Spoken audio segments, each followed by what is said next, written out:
마가복음 7장에 보면 고르반 제도가 나오는데 하나님께 드리는 헌물 또는 헌신의 제물이라는 매우 신앙적인 의미가 들어 있습니다. 그런데 이 제도가 예수님 당시에는 부모에게 해야 할 봉양 의무를 하나님께 대신했다는 뜻으로 변질되어 있었는데 그 원인은 자신이 가진 물건을 하나님께 드릴 것이라고 선언함으로써 그 물건에 대한 소유권을 부모를 위시한 모든 타인으로부터 제한시킬 수 있었기 때문이었습니다. 유대교에는 두 율법이 있는데 하나는 성문율법이고 다른 하나는 구전율법이에요. 근데 이 구전율법을 장로들의 유전이다 이렇게 말합니다. 장로들의 유전에 따르면 자식이 부모에게 마땅히 해야 할 의무를 고르반, 곧 하나님께 들음이 되었다고 말하기만 하면 더 이상 부모에게 할 의무가 없어진다고 가르쳤는데 그 결과 부모 공경에 대한 책임을 회피하기 위한 구실로 고르반 제도를 이용하게 되었다라는 거예요. 문제는 내 부모를 공경하라는 계명을 지켜 행하는 것보다 장로들의 유전, 곧 고르반 제도를 지키는 것을 더 중요하게 여겼는데 왜냐하면 그것이 자신에게 더 유익하고 이득이 되기 때문이었고 예수님은 이러한 고르반 제도의 허위와 거짓을 마가복음 7장에서 콕 집어서 지적을 하고 있습니다. 또 이르시되 너희가 너희 전통을 지키려고 하나님의 계명을 잘 저버리는도다. 모세는 내 부모를 공경하라 하고 또 아버지나 어머니를 모욕하는 자는 죽임을 당하리라 하였거늘 너희는 이르되 사람이 아버지에게나 어머니에게나 말하기를 내가 드려 유익하게 할 것이 고르반 곧 하나님께 드림이 되었다고 하기만 하면 그만이라 하고 자기 아버지나 어머니에게 다시 아무것도 하여 드리기를 허락하지 아니하여 너희가 선한 전통으로 하나님의 말씀을 폐하며 또 이 같은 일을 많이 행하느니라 하시고 아멘. 유대인들은 왜 하나님의 법은 버리고 전통은 고수하려고 했을까? 의문이죠. 장로들의 전통을 지키는 것이 율법과 계명에 담겨있는 정신과 가치까지 지키는 것보다 쉬웠기 때문이에요. 전통을 지키는 것이 자신에게 이익이 되었기 때문입니다. 결국 하나님의 법을 버리고 장로들의 전통을 고수하고자 하는 것은 인간 내면 깊숙이 담겨있는 탐욕과 탐심 때문이었다는 것을 알 수가 있습니다. 하나님이 원하시는 것이 무엇일까? 에베소서 6장에 이렇게 되어 있습니다. 자녀들아 주 안에서 너희 부모에게 순종하라. 이것이 옳으니라. 네 아버지와 어머니를 공경하라. 이것은 약속이 있는 첫 계명이니 이로써 네가 잘되고 땅에서 장수하리라. 또 아비들아 너희 자녀를 노엽게 하지 말고 오직 주의 교훈과 훈계로 양육하라. 아멘. 하나님이 가장 기뻐하시는 것은 하나님 안에서 부모와 자녀 세대가 서로 존중하고 사랑하며 살아가는 삶에 있습니다. 하나님이 재물을 원하시겠냐고요. 하나님이 헌금 많이 내는 걸 기뻐하시겠느냐라는 겁니다. 아닙니다. 하나님이 원하시는 것은 가정과 교회가 하나님의 뜻을 따라 삶으로 이 땅에 하나님 나라가 임하게 하는 것입니다. 아멘. 오늘 함께 나눌 말씀은 예레미야 7장인데 먼저 1절에서 16절 말씀을 봉독을 하겠습니다. 여호와께로부터 예레미야에게 말씀이 임하니라. 이르시되 너는 여호와의 집에 집문에 서서 이 말을 선포하여 이르기를 여호와께 예배하러 이 문으로 들어가는 유다 사람들아 여호와의 말씀을 들으라. 만군의 여호와 이스라엘의 하나님께서 이와 같이 말씀하시되 너희 길과 행위를 바르게 하라. 그리하면 내가 너희로 이곳에 살게 하리라. 너희는 이것이 여호와의 성전이라 여호와의 성전이라 여호와의 성전이라 하는 거짓말을 믿지 말라.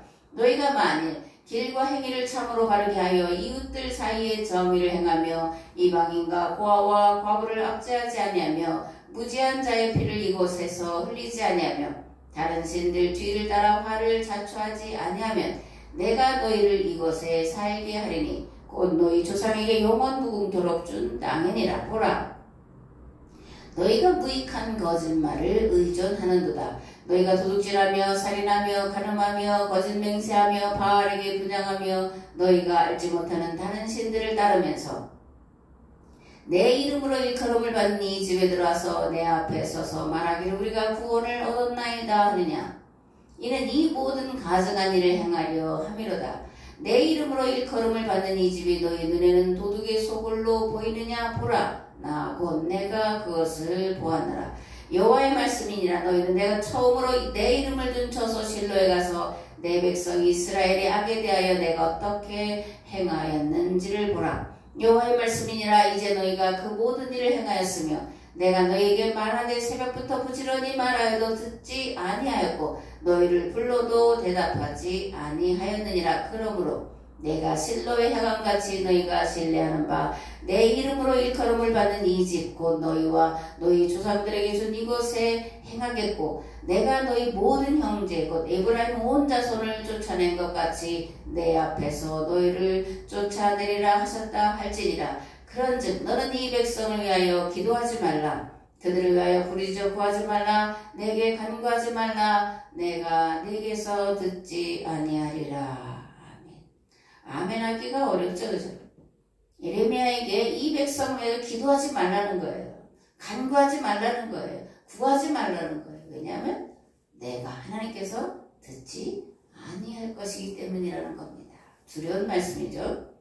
하나님은 예레미야에게 성전문에서 성전에 예배드리러 오는 자들에게 이렇게 선포하라고 말씀합니다. 너희 길과 행위를 바르게 하라. 그리하면 내가 너희로 이곳에 살게 하리라. 그렇다면 어떻게 하는 것이 길과 행위를 바르게 하는 것일까? 라는 건데 본문의 말씀대로 이웃들 사이에 정의를 행하고 공의를 행하는 것입니다. 이방인과 고아와 과부를 압제하지 않고 돕고 세우는 거예요. 무죄한 자의 피를 흘리지 않는 겁니다. 다른 신들을 따라가지 않는 거예요. 도둑질하며 살인하며 간음하며 거짓 맹세하지 않는 것, 십계명에 있는 말씀들을 지켜 행하는 것입니다. 이 말씀들은 하나같이 율법과 계명에 담긴 정신과 가치와 목적을 지켜 행하라는 요청이에요. 곧 이 땅에 거룩한 나라 또는 하나님 나라를 이루라는 하나님의 요청입니다. 근데 이스라엘이 이렇게 하지 않았다는 거죠. 율법에 두 기둥이 있습니다. 뭘까요? 공의와 정의 또는 공평과 정의입니다. 공의와 정의의 결과는 무엇일까? 희년의 실현. 다시 말하면 이 땅에 하나님 나라가 임하게 하는 겁니다. 아멘. 두 번째로 하나님은 예레미야에게 여호와의 성전이라는 거짓말을 믿지 말라고 선포하라 이렇게 명령을 하고 있습니다. 하나님 왜 예레미야에게 예루살렘 성전이 아니라고 선포하라고 하셨을까?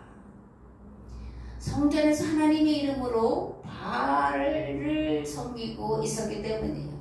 이름은 여호와를 부르는데 그 행위는 바알을 섬기는 행위를 하고 있었다라는 겁니다. 예레미야는 하나님을 바알 섬기듯 하는 자들을 도둑질하며 살인하며 간음하며 거짓 맹세하는 자라고 말하고 있는데 바알처럼 하나님을 섬긴다는 것이 뭘까? 하나님의 이름을 자기의 유익을 얻기 위해서 사용하는 것을 말합니다.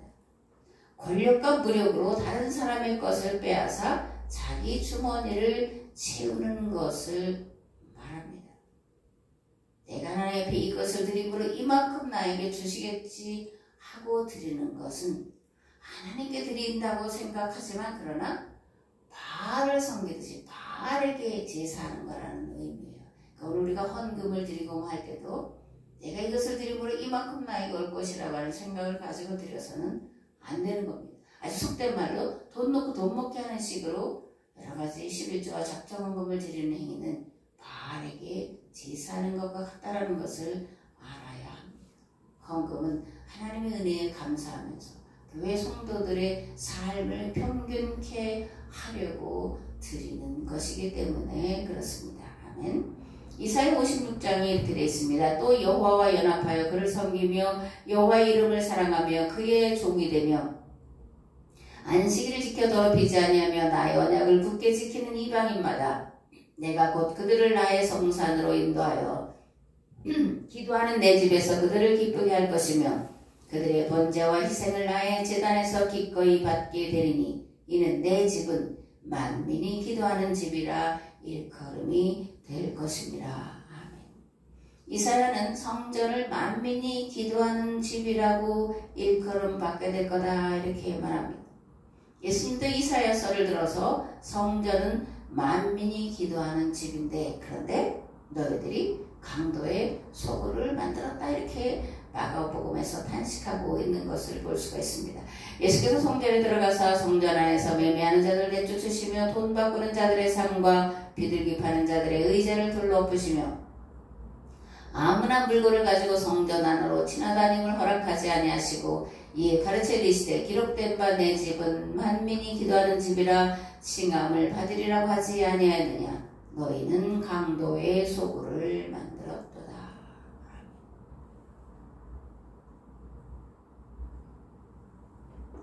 4절에서 예레미야는 성전이라고 하는 거짓말을 믿지 말라고 말하면서 생활과 행실을 고쳐라 그러면 너희와 함께 이곳에 여호와께서 머물겠다 이렇게 말씀하는데 무슨 생활과 무슨 행실을 고치라는 거냐.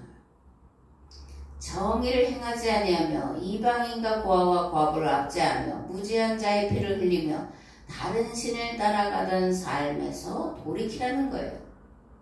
하나님이 아니라 사람을 기쁘게 하는 거짓 예배에서 돌이켜 하나님이 기뻐 받으실 참된 예배를 드리자는 것입니다. 그리고 또 이것은 문자대로 하는 것이 아니라 문자에 담겨있는 본래의 의미와 목적과 뜻대로 행하라는 요구예요. 우리가 성경을 해석할 때도 문자주의로 해석해서 내가 문자에 있는 그대로 하나님의 뜻대로 말씀대로 행한다 라고 생각하는 분들이 많은데 수박 겉핥기라는 거예요. 그 말씀 속에 들어가 있는 본래의 뜻과 의미를 찾아서 그것을 지켜 행하는 것이 올바로 지키는 거다라는 겁니다. 사도 바울은 의무는 죽이는 것이고 영은 살리는 거다 이렇게 말씀하는데 문자대로만 하는 것은 죽이는 거라는 거예요. 문자에 들어있는 의미와 목적과 뜻대로 행하는 것이 영으로 하는 거다, 살리는 거다 이렇게 말씀을 합니다. 지난주에도 말씀드렸지만 문자에 담긴 그런 의미는 고대 언어이기 때문에 고대 그 상황으로 들어가서 이 말이 이 단어가 어떻게 쓰였는지를 먼저 우리가 알고 그리고 오늘은 이것이 어떻게 쓰여져야 되는지 또는 어떻게 쓰여지고 있는지를 바르게 이해할 수 있도록 해석해서 선포하는 것이 설교라는 거예요. 문자 속에 들어가 있는 행간의 의미 이런 말도 쓰는데 그 의미와 목적과 뜻대로 지켜 행하는 것이 올바르게 신앙생활하는 거다라는 겁니다. 유대인의 구원과는 자력구원이에요. 그리고 공로주의입니다. 유대인들은 율법을 잘 지키면 의롭게 되고 가난한 자에게 자선을 베푸는 공로로 구원받는다 이렇게 믿었습니다. 하나님이 전적인 은혜로 구원에 이르는 것이 아니라 자신의 공력으로 구원에 이른다 이렇게 믿었다라는 거예요. 자신이 하나님의 말씀을 잘 지키고 11조를 드리고 헌물을 드림으로 하나님께서 나를 복되게 하셔서 건강하게 하시고 부자가 되게 하셨다, 의인 되게 하셨다. 이런 것들이 유대인의 구원관이 이건 지금까지도 이어지고 있는 건데 이런 믿음으로 인해서 예루살렘에는 가난한 자들로 넘쳐났다라는 거예요. 거기는 대제사장 가문, 가족들 그리고 정치 지도자들, 부자들이 모여 사는 동네인데 그런데 그들 숫자보다 가난한 자, 거지들이 더 많았다라는 거예요. 왜 이런 웃지 못할 일이 벌어졌을까? 귀부인들이 가난한 자들에게 죽을 쏘서 나눠주었기 때문에 그래요. 고아와 과부와 나그네와 병자들을 돌봤기 때문입니다. 얼핏 보면 자비를 행하고 선을 행하고 사랑을 실천하는 것 같지만 성경이 말하고 있는 것과는 다른 거다라는 것을 우리가 알아야 합니다. 유대인은 자력구원이라고 말씀드렸는데 성경은 타력구원, 곧 예수 그리스도의 십자가를 통한 대속의 은혜로 구원에 이른다고 말씀을 합니다. 값없이 구원에 이르는 길을 열어주셨기 때문에 가난한 자들을 돌보는 것은 구원받은 성도가 마땅히 행해야 할 일이지 공로가 아니라고 말합니다. 더 나아가 율법과 계명에 담긴 정신은 단지 자선 차원을 말하는 것이 아니라 고아와 과부와 나그네의 삶을 온전히 회복시키는 차원을 말씀하고 있다라는 거예요. 중세 가톨릭에서 유행했던 것들이 탁발수도예요.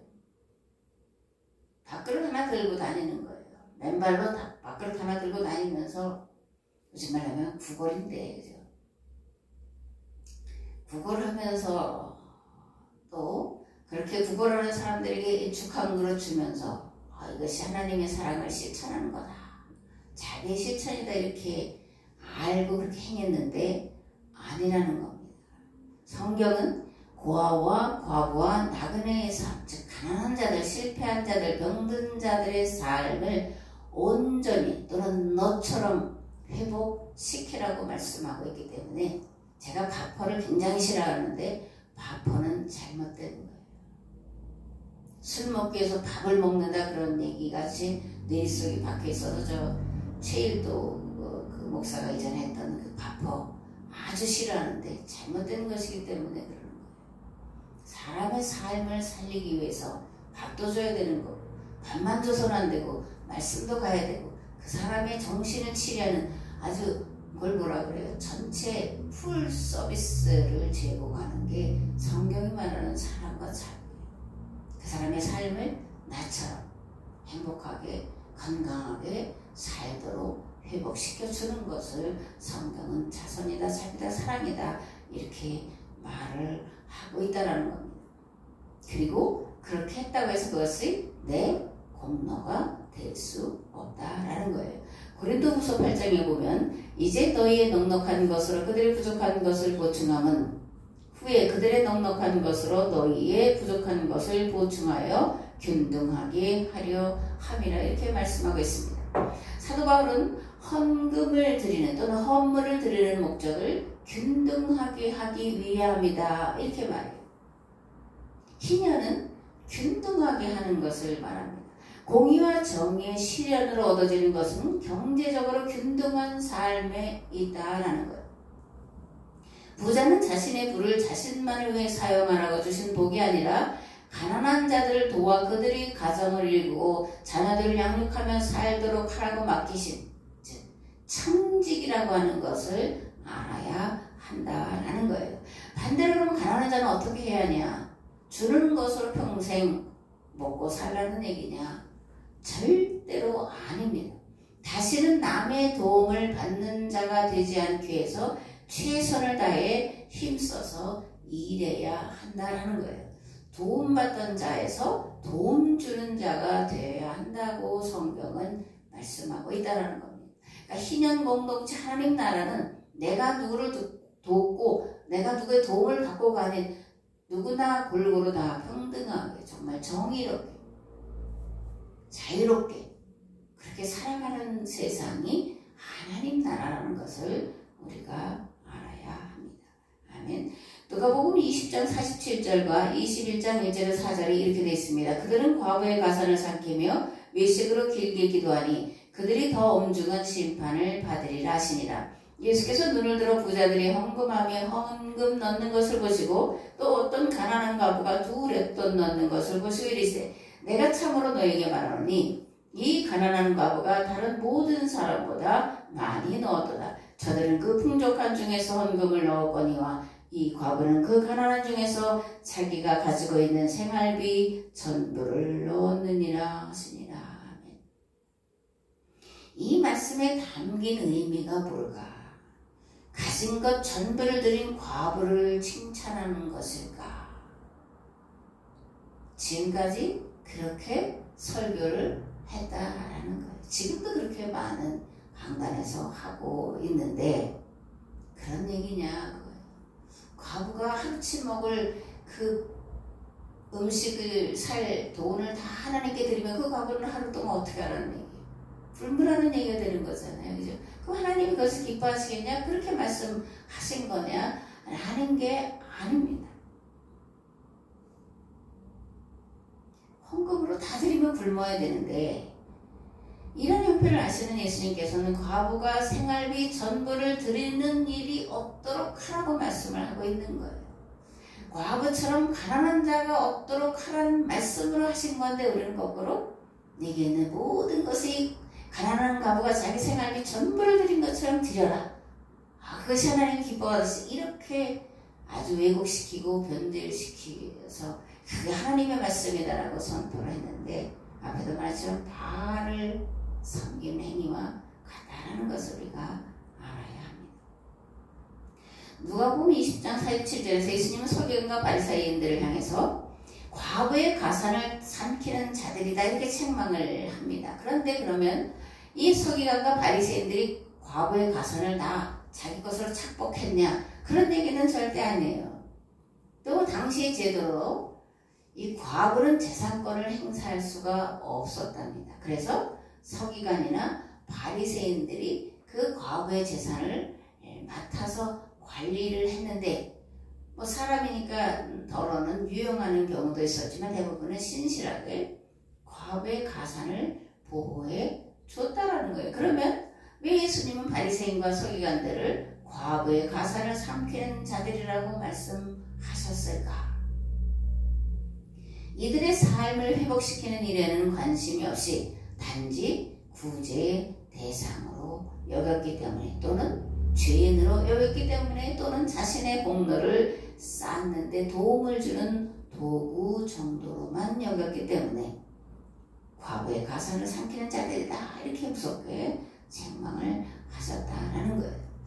과부가 되거나 고아가 되거나 가난하게 된 것은 다 죄 때문이란 인간보 교리를 잣대로 삼아서 정죄하고 판단할 뿐 그들의 삶을 회복시키는 데는 무관심했기 때문에 과부의 가산을 삼키는 자들이다 라고 말씀하셨다라는 겁니다. 아멘. 예레미야도 제사장들이 돈을 밝힌다. 요즘에 목사들이 돈을 밝힌다 그런 얘기 많이 나오잖아요. 그죠? 예레미야 때도 제사장들이 돈을 밝혔다. 예수님도 바리새인 종교 지도자들이잖아요. 돈을 좋아한다. 이렇게 말씀을 하셨는데 같은 의미예요. 뭐냐? 율법과 계명에 담긴 정신과 의미와 목적을 지켜 행하는 것이 아니라 단지 문자대로 살인하지 않고 간음하지 않고 도적질하지 않으면 계명을 지켰다고 하는 것을 꼬집어 말씀을 하고 있는 겁니다. 사실 율법과 십계명에 담긴 뜻과 의미와 목적대로 지키면 이스라엘 땅에는 극심한 빈부격차가 있을 수 없는 구조고 지배자와 피지배자로 나누는 계급사회도 있을 수 없는 구조고 정의와 공의를 행하는 사회라면 누구나 최선을 다해 일할 것이고 최선을 다해 하나님의 법을 지켜 행할 것이기 때문에 바알 신앙이 자리 잡을 수 없는 구조가 이스라엘의 구조요, 제도요, 조직이었다라는 거예요. 그런데 예루살렘에 이러한 율법과 계명을 온전히 지켜 행하는 자가 한 사람도 없었다라는 겁니다. 왜일까? 앞에도 말씀드렸지만 종교 지도자들과 정치 지도자들이 탐욕과 탐심에 이끌려 살았기 때문에 겉으로는 여호와를 섬긴다, 여호와 이름으로 말씀을 선포한다 하지만 속에는 탐욕과 탐심으로 가득 차서 하나님을 바알 섬기듯 그렇게 섬겼다라는 겁니다. 그래서 유다는 멸망한다 이렇게 선포한 것이 예레미야였고 예수님은 오셔서 계약을 파기하는 선언을 하신 것을 우리가 신약에서 만나볼 수가 있습니다. 예레미야 7장 12절에서 너희는 내가 처음으로 내 이름을 둔 처소 실로에 가서 내 백성 이스라엘의 악에 대하여 내가 어떻게 행하였는지를 보라 이렇게 말씀하고 있는데 그러면서 예레미야에게 유다 백성 왜 기도하지 말아라 그들 왜 부르짖어 구하지 말아라 간구하지 말아라 이렇게 이제 말씀을 합니다. 왜냐하면 그들의 악이 가득 차서 듣지 않을 것이기 때문이라는 거예요. 부지런히 선지자들을 보내서 하나님께로 돌아오도록 말씀을 선포했지만 듣지 않았고 하나님께로 종일 손을 펼쳐서 오라고 불렀지만 대답하지 않았기 때문에 다시는 이제 유다를 위해서 기도하지 말라 이렇게 말씀을 하셨다라는 겁니다. 예레미야는 죽는 날까지 유대 민족을 위해서 눈물로 기도하며 산 자예요. 하나님 기도하지 말았으니까 기도하지 말아야 돼. 그게 하나님의 뜻에 순종하는 거야. 가 아니라 도리어 더 예레미야는 유다 백성들을 위해서 눈물로 일평생 기도하다가 죽은 자라는 거예요. 그러나 끝내 유다는 바벨론의 철저하게 멸망당하고 포로로 끌려가서 70년의 노예살이를 애굽에서처럼 또다시 경험해야 했습니다. 물구필반이에요. 왜 기도하지 말라 간구하지 말라 내가 듣지 않겠다 말씀하셨나? 물구필반의 원리가 이 세상을 지배하는 원리 중에 하나이기 때문에 그렇습니다. 죄악이 차고 넘치면 심판이 임하는 것은 당연한 이치라는 거예요. 물이 차면 또 달도 차면 기우는 것이 자연의 이치고 하나님의 법이라는 겁니다. 아무리 선지자들을 보내서 심판의 말씀을 선포해도 듣지 않는 때는 이미 죄악이 차고 넘쳐서 더 이상 두고 볼 수 없는 지경에 이르렀다는 증거고 곧 계약이 파기될 시점에 다다랐다는 증거라는 겁니다. 두려운 것은 오늘 대한민국과 교회가 혹시 이러한 지경에 빠져있는 것은 아닌가라는 거예요. 그러나 또 한편으로는 정말 다행스럽게도 아직 기회가 조금 남아있을지도 모르겠다라는 겁니다. 오늘 이 말씀을 듣는 저와 여러분은 정신을 차리고 두려고 떨리는 마음으로 자신을 돌아볼 뿐 아니라 한국교회와 사회를 돌아봐야 합니다. 감사하게도 아직 기회가 남아있다면 철저하게 하나님 말씀대로 살지 않은 죄를 회개하고 말씀으로 돌이키도록 애쓰고 힘써야 합니다. 그러면 긍휼과 자비가 한없으신 하나님께서 우리를 측은히 여기시고 불쌍히 여기셔서 용서해 주실 줄을 믿습니다. 아멘. 예레미야 7장 21절에서 28절 말씀 봉독하겠습니다. 만군의 여호와 이스라엘 하나님께서 이와 같이 말씀하시되 너희 희생제물과 번제의 고기를 아울러 먹으라. 사실은 내가 너희 조상들을 애굽 땅에서 인도하여 낸 날의 번제나 희생에 대하여 말하지 아니하며 명령하지 아니하고 오직 내가 이것을 그들에게 명령하여 이르기를 너희는 내 목소리를 들으라. 그리하면 나는 너희 하나님이 되겠고 너희는 내 백성이 되리라. 너희는 내가 명령한 모든 길로 걸어가라. 그리하면 복을 받으리라 하였으나 그들이 순종하지 아니하며 귀를 기울이지도 아니하고 자신들의 악한 마음에 꾀와 완악한 대로 행하여 그 등을 내게로 돌리고 그 얼굴을 향하지 아니하였으며 너희 조상들이 애굽 땅에서 나온 날부터 오늘까지 내가 내 종 선지자들을 너희에게 보내되 끊임없이 보내었으나 너희가 나에게 순종하지 아니하며 귀를 기울이지 아니하고 목을 굳게 하여 너희 조상들보다 악을 더 행하였느니라. 내가 그들에게 이 모든 말을 할지라도 그들이 너에게 순종하지 아니할 것이요 네가 그들을 불러도 그들이 네게 대답하지 아니하리니 너는 그들에게 말하기를 너희는 너희 하나님 여호와의 목소리를 순종하지 아니하며 교훈을 받지 않은 민족이라 진실이 없어져 너희 입에서 끊어졌다 할지니라. 예레미야 네가 아무리 하나님께로 돌아오라고 회개하라고 해도 그들은 순종하지 않을 거다라는 거예요. 네 말을 듣지 않을 거다라는 겁니다. 이들은 하나님의 목소리를 순종하지 않고 교훈을 받지 않는 민족이 되어져 버렸기 때문이라는 거예요. 그래서 귀가 있는 자가 복이 있다. 예수님도 계속해서 말씀을 선포한 다음에 거의 무료처럼 그렇게 말씀하고 있는 것은 죄가 가득 차면 내 의가 내 공로가 가득 차면 하나님의 말씀이 전혀 들어오지 않은 파멸이 가까운 상태라는 것을 우리가 알고 혹시 하나님 말씀이 내가 안 들어온다 그럴 때 나 자신을 돌아보는 일을 먼저 해야 되리라 그렇게 생각을 합니다. 21절에 하나님은 너희 희생제물과 번제물의 고기를 아울러 먹으라 이렇게 말씀합니다. 그러면서 사실은 말이야 내가 애굽에서 데려올 때 제사드리라고 했냐? 아니야 나는 너희들에게 제사드리라고 한 적이 없어 이렇게 이제 말씀하고 있는데 근데 이거는 또 역사적 사실을 보면 아니에요. 그러면 성경이 거짓말을 하고 있냐? 하나님이 거짓말을 말씀하시냐? 그게 아닙니다. 물론 출애굽기와 레위기에는 제사의 종류와 방법이 많이 기록되어 있어요. 그런데 사실 내가 애굽에서 나올 때마다 제사드리라고 한 적이 없다 이렇게 말씀을 하시는데 무슨 얘기냐? 이거는 출애굽기나 레위기를 따라서 하는 말씀이 아니라 뭐예요? 신명기를 가지고 지금 말씀하고 있다라는 것. 가나안 땅에 들어가서는 출애굽기와 레위기를 따라서가 아니라 신명기 말씀을 따라서 살아야 한다는 것고, 바벨론 포로지에서 이스라엘 백성들이 어떻게 하면 다시 고향 땅으로 돌아올 수 있냐? 신명기에서 말씀하고 있는 대로 해야 돌아올 수 있다. 이런 의미의 말씀이라는 것을 우리가 알 수가 있습니다.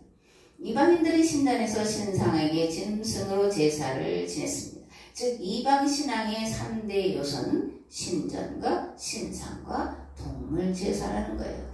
그런데 문제는 출애굽한 이스라엘 사람들도 마찬가지로 성전에서 법궤를 놓고 제사로 하나님을 섬겼다라는 겁니다. 이게 역사의 비극이에요. 그래서 처음 성소였던 실로를 철저하게 무너뜨렸어요. 그런데 다윗과 솔로몬으로 이어지는 세스 왕조가 들어서면서 예루살렘에 이방 신전을 본단, 거대한 건물을 지어놓고 이것이 성전이다, 성전이다, 성전이다 이렇게 외치고 있었다라는 것이고, 예레미야는 이것 자체가 도둑질이고 살인이고 간음이고 바알에게 제사하는 거다라고 말씀하고 있음을 우리가 알 수가 있습니다. 아멘.